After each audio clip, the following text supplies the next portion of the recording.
It's embarrassing to admit this, but I rolled my eyes the second I opened the box. I mean, it was supposed to be an anniversary gift. Our 5th anniversary. Not some, whatever that was. My name's Lorelei. I'm 34, and I guess you could say I didn't handle it well. Graham, my husband, sat across from me at our small dining table, his face filled with this hopeful, almost boyish look. Like he'd just handed me the moon, wrapped in a neat little bow. But it wasn't the moon. It was a bracelet. A bracelet that wasn't even special. Just some simple silver chain with a tiny, forgettable charm. Don't get me wrong. I'm not the kind of woman who expects diamonds dripping from her wrists for no reason. But, for 5 years, 5 years of putting up with his fluctuating moods, his career anxieties, and the ever-present crushing weight of our finances, I thought maybe he'd put in more effort. Something thoughtful, romantic, memorable. Something that screamed, "I see you, Lorelei. I see everything you do for us." "Do you like it?" he asked, and his voice was so earnest it almost hurt. I could tell he was trying, really trying, to read my expression in the dim light of the single candle flickering between us. I tried to fake a smile. I really did, but it came out all wrong, tight and brittle. "Yeah, it's cute," I said, but I couldn't hide the tone. You know the tone. The one that says, "I am lying through my teeth and I want you to know it." His face fell, just collapsed. And in that instant, a wave of guilt washed over me, quickly followed by a surge of hot frustration.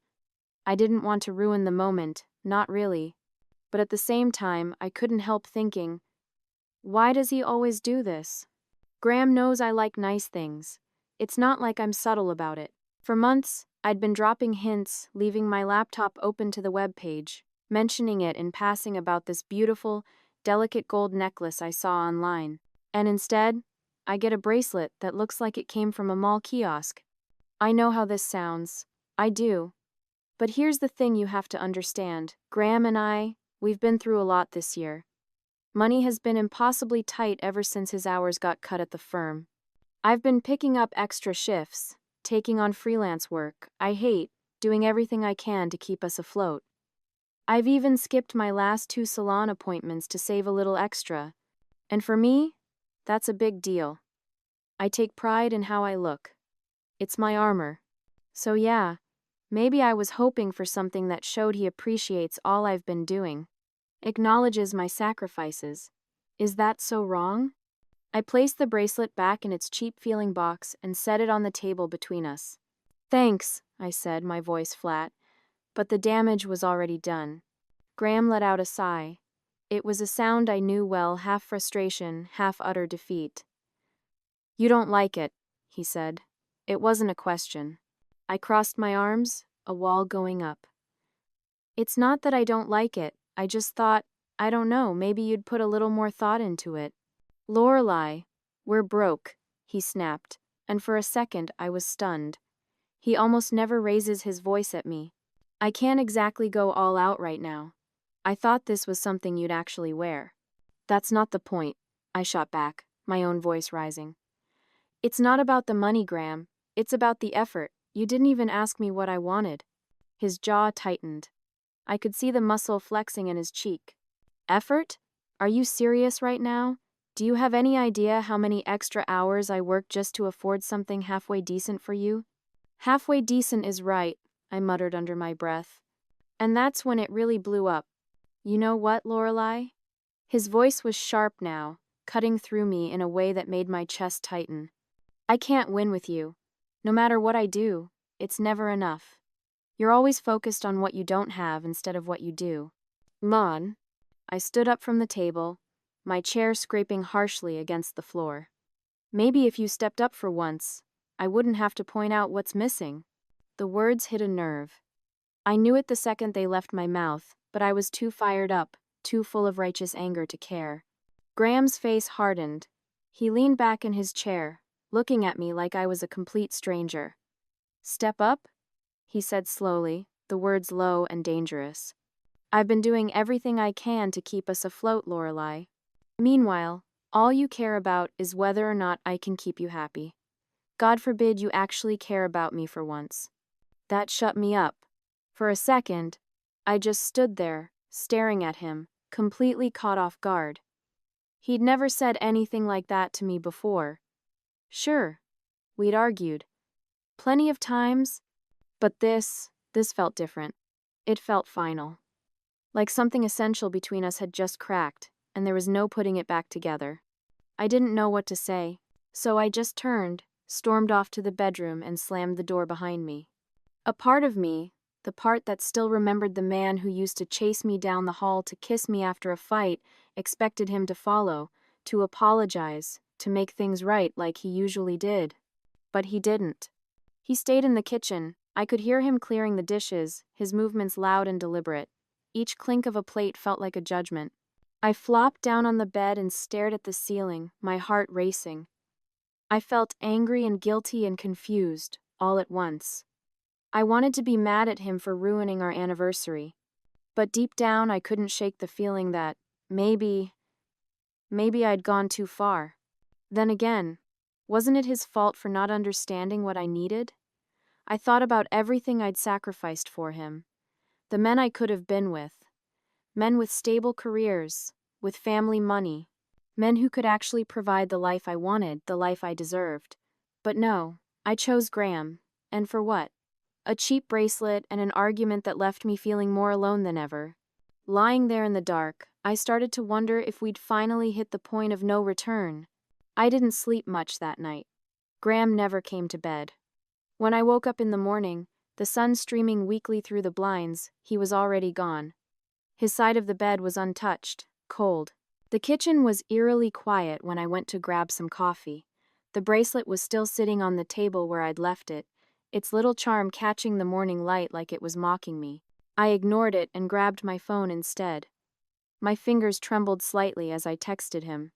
Are we really going to let one fight ruin our anniversary? Let's talk. No response. Hours went by. Nothing. It wasn't like Graham to ignore me, not even when we were fighting. He's always been the type to cool down, come back around, ready to talk things through and smooth it all over. But this time, it felt different. It felt like he was done. By noon, my frustration had boiled over into pure rage.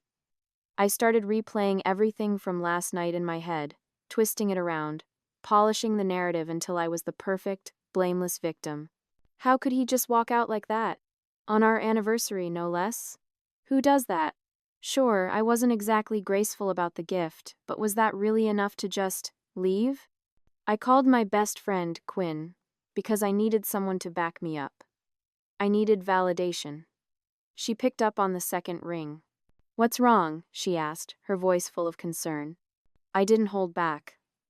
Graham and I got into it last night. He gave me this cheap bracelet for our anniversary, and when I tried to talk to him about it, he completely blew up on me. Quinn was quiet for a moment. I could practically hear her choosing her words carefully. Okay, she said slowly. What exactly did you say to him? I hesitated. I just told him that I thought he could have put in more effort. I mean, it's not about the money, you know. It's about showing that you care. Right? Right, Quinn said, but her tone made it clear she wasn't totally on my side. And how did he take that? He got defensive. I snapped. He made it all about how hard he's working and how I'm ungrateful. Like I'm supposed to just settle for whatever scraps he decides to throw my way.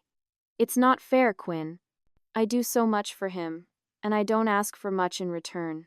Aha, she said, and I could tell she was holding back whatever she really wanted to say. Look, Lori, I'm not saying you're wrong to feel disappointed. But maybe you could have handled it differently? Graham's been so stressed out lately. I don't want to hear it. I cut her off. He's stressed? What about me? I'm the one holding everything together while he mopes around about work. The least he could do is show me he appreciates me. Quinn sighed. Okay. But what are you going to do now? Are you going to talk to him when he gets home? If he even comes home, I muttered. Of course he'll come home, she said, though she didn't sound entirely convinced. Just, Maybe take a breath before you talk to him. Think about what you really want to say. I hung up, feeling more irritated than comforted. Quinn didn't get it. No one did. Everyone always acts like Graham is some kind of saint because he's trying his best. But what about me? I'm trying, too.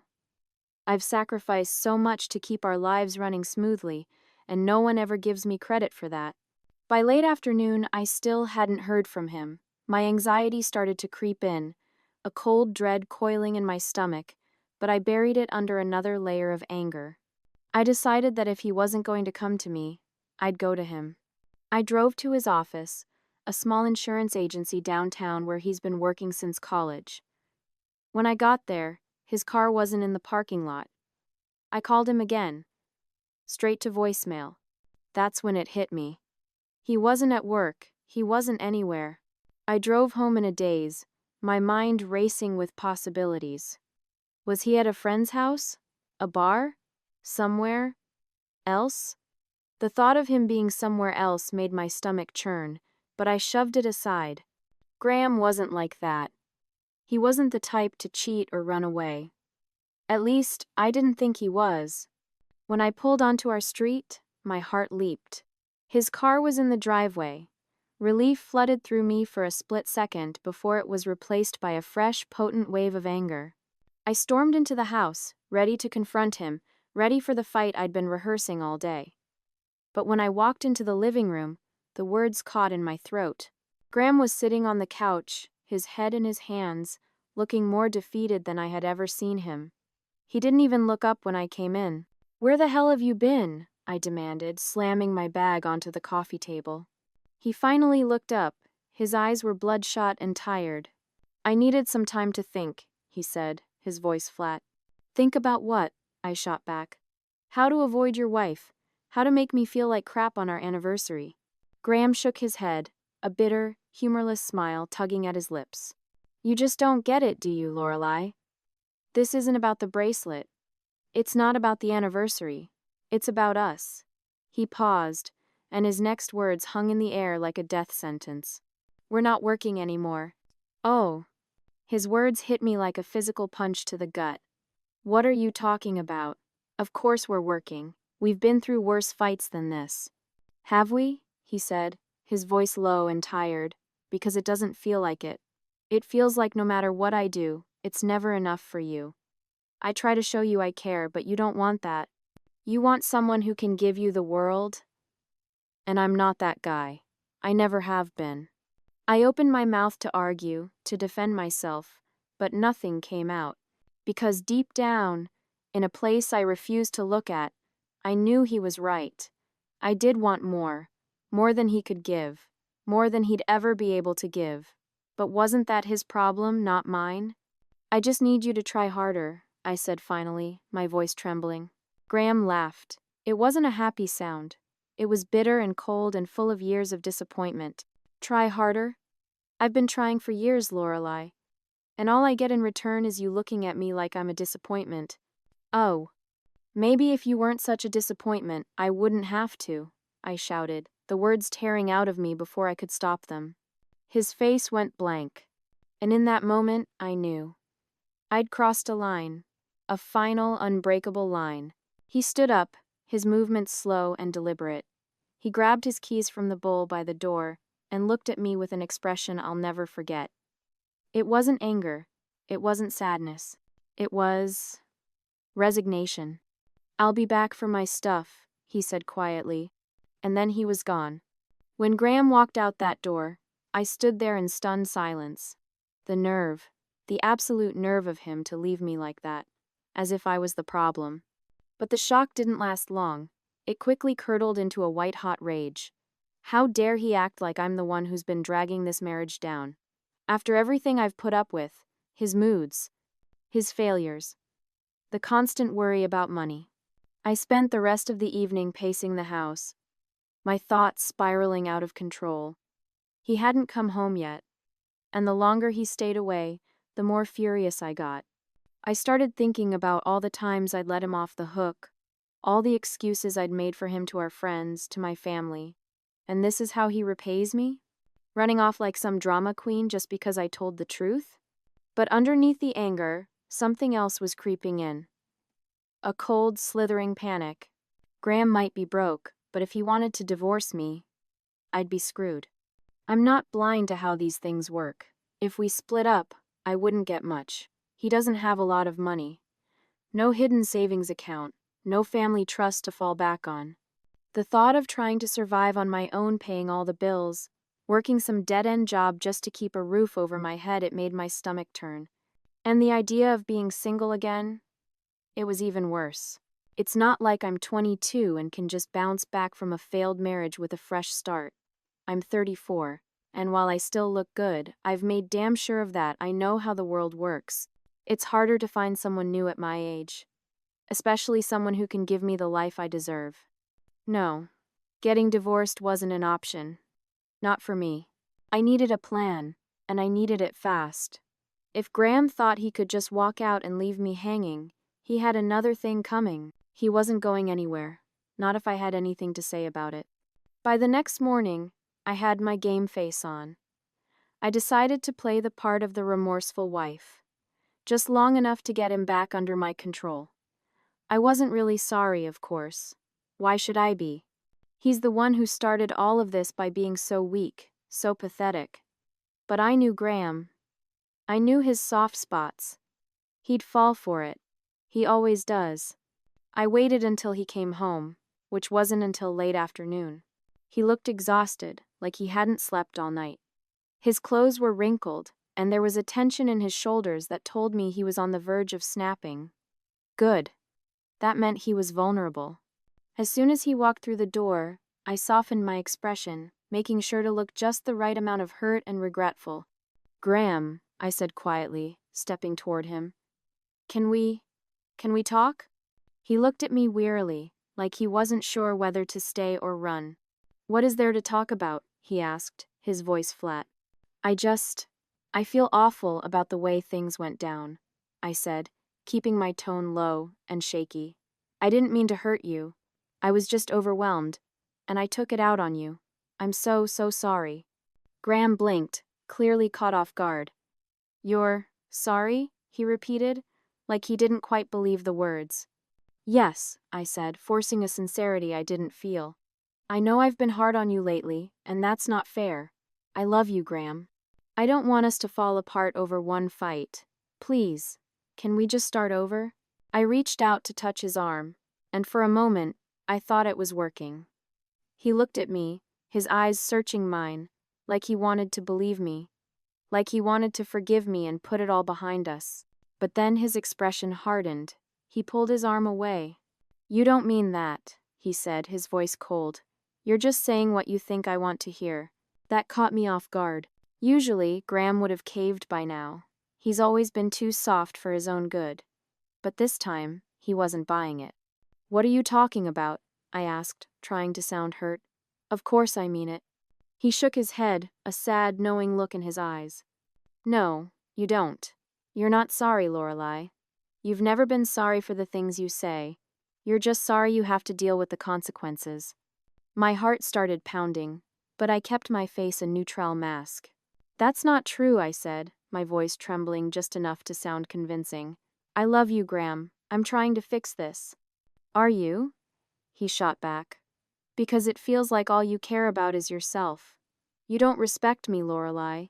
You never have. And I'm done pretending like that's okay." For a moment, I didn't know what to say. He'd never spoken to me like that before, so directly, so accurately. And it stung in a way I wasn't prepared for. But then the panic set in again, sharp and urgent. I had to double down. If he thought he could leave me, he was wrong. I'd fight him tooth and nail if I had to. "Graham, please," I said, my voice breaking for real this time. "Don't do this. We can fix this. I'll do whatever it takes." He stared at me for a long, silent moment, like he was weighing the last 5 years of our lives in his mind. Finally, he sighed, the sound heavy with exhaustion. "I don't know if I can do this anymore," he said quietly. "I'll stay, for now, but things have to change, really change." I nodded, pretending to agree, pretending to be relieved. But in my head, I was already plotting my next move. If he thought I was going to let him dictate the terms of our marriage, he had another thing coming. I wasn't going to let him leave me, and I certainly wasn't going to let him take away what little stability I had left. For now, though, I had to play nice. Let him think he was in control. Let him think I was willing to change. But in the back of my mind, a dark, cold truth was solidifying. I didn't respect him anymore. Not as a husband, not as a man. And the only reason I was staying in this marriage was because I didn't have a better option. The next few weeks were unbearable. Graham stayed, like he said he would, but it wasn't the same. He was distant, guarded. He went to work, came home, ate in silence, and slept on the couch. The house was tense, the air heavy with all the things we weren't saying. I kept up the act for as long as I could, the apologetic wife, the supportive partner, but it wasn't working. He was slipping further and further away, and the reality of it hit me like a brick wall. He was done. No amount of fake apologies or emotional manipulation was going to change that, and if he was going to leave, I had to be ready for it. If I couldn't keep him, I'd make sure he regretted every second of his decision. One night, after another excruciatingly silent dinner, I finally broke. "Are we even going to talk about this, Graham? Or are you just going to keep acting like I'm not here?" He didn't even look up from the TV. "What's there to talk about, Lorelei? You don't want to change, and I can't live like this anymore." I scoffed. "Oh, so now I'm the problem. You're the one who walked out and decided this marriage wasn't worth fighting for." He finally turned to me, his eyes filled with a kind of profound sadness that made me uncomfortable. "Lorelei, I've been fighting for this marriage since the day we said, 'I do.' You're the one who stopped caring. All you see me as is a paycheck that isn't big enough for you." That stung, but I refused to let it show. Instead, I threw my hands up in exasperation. "Fine. If that's how you feel, then maybe we should just call it quits." His expression didn't change. "Maybe we should." The words hung in the air between us, and for a moment, I thought I might cry. But instead of sadness, I felt a familiar rage bubbling up in my chest. He wasn't supposed to agree. He was supposed to beg me to stay, to promise to try harder, to fight for us. But he didn't. "Great," I snapped. "I'll call a lawyer tomorrow." And he just nodded like he'd already made peace with it all. "Do what you need to do." The divorce process was brutal, even more so because I went into it with one single-minded goal: to make him pay. I wanted everything: the house, the car, whatever pitiful savings he had left. The lawyer I hired told me there wasn't much to take, but I didn't care. If I couldn't drain his wallet, I'd drain his spirit. At my lowest point, I even found myself wishing we had a kid, just so I could get child support out of him. That's how far I was willing to go. Graham, on the other hand, seemed heartbroken. He didn't fight me on most of it, which only made me angrier. It felt like he was giving up, like he was happy to hand over everything just to get away from me. And maybe he was. He'd always been too soft, too willing to take the high road. It made me sick. By the time the papers were signed, I'd managed to get the house and some spousal support, but it wasn't nearly as much as I'd hoped for. He'd been smart enough to protect what little assets he had left. Still, I thought I'd won. I thought I'd taught him a lesson. But as the weeks went by, alone in the house I fought so hard for, the victory felt emptier and emptier, until it wasn't a victory at all. It was just quiet. 6 months after the divorce was finalized, I was sitting in my tiny, overpriced apartment, scrolling through Facebook. I had to sell the house. I couldn't afford the upkeep on my own. My victory had lasted all of 2 months. Now my life was a cramped beige box in a part of town I used to look down on. And that's when I saw it. A picture of Graham. He was smiling. A real smile. The kind I hadn't seen on his face in years. A smile that reached his eyes and made them sparkle. And standing next to him, with her arm wrapped around his waist, was a woman who looked like she'd just stepped out of a magazine. She was gorgeous, long blonde hair, a perfect, natural smile, and a figure that made my stomach churn with a toxic cocktail of jealousy and rage. My hand trembled as I clicked on her profile. It was public, and I started scrolling. My blood boiled hotter with every picture. There they were, holding hands at some fancy-looking restaurant, hiking in the mountains, both of them beaming, covered in sweat and dirt, looking happier than I ever thought Graham could be. It didn't make any sense. How could he move on so quickly? And with someone like her? What did she see in him that I didn't? A failed insurance agent with no money and no ambition? I tried to tell myself she was probably just like me, fooled by his nice guy act, thinking he was something he wasn't. I tried to imagine her future disappointment. But deep down, I knew that wasn't true. Graham had his flaws, sure. He wasn't a millionaire. He wasn't a go-getter. But he had loved me, utterly and completely. He had tried, in his own quiet, steady way, to give me everything he had. And I had spit it back in his face. I had been the one who couldn't see it, who couldn't appreciate it, who took his love and measured it against a price tag and found it lacking. And now he was giving that love to someone else. Someone who was looking at him in those pictures like he was the moon. Someone who probably deserved it more than I ever did. The realization hit me like a ton of bricks. It wasn't a thought, it was a physical blow, knocking the air from my lungs. I'd lost. Not just the marriage, not just the house. I had lost everything. Graham had moved on, he had found happiness. While I was stuck here, in this shabby apartment, bitter and alone, scrolling through social media like some pathetic teenager. I shut my laptop with a snap. The screen went dark, but I could still see the ghost of their smiling faces. I leaned my head back and stared at the water-stained ceiling, feeling the full weight of it all crashing down on me. This wasn't how my life was supposed to go. I wasn't supposed to end up here, working a job I hated just to scrape by. I wasn't supposed to be alone. But this was my reality. And for the first time, in the suffocating silence of my own making, I had no one to blame but myself.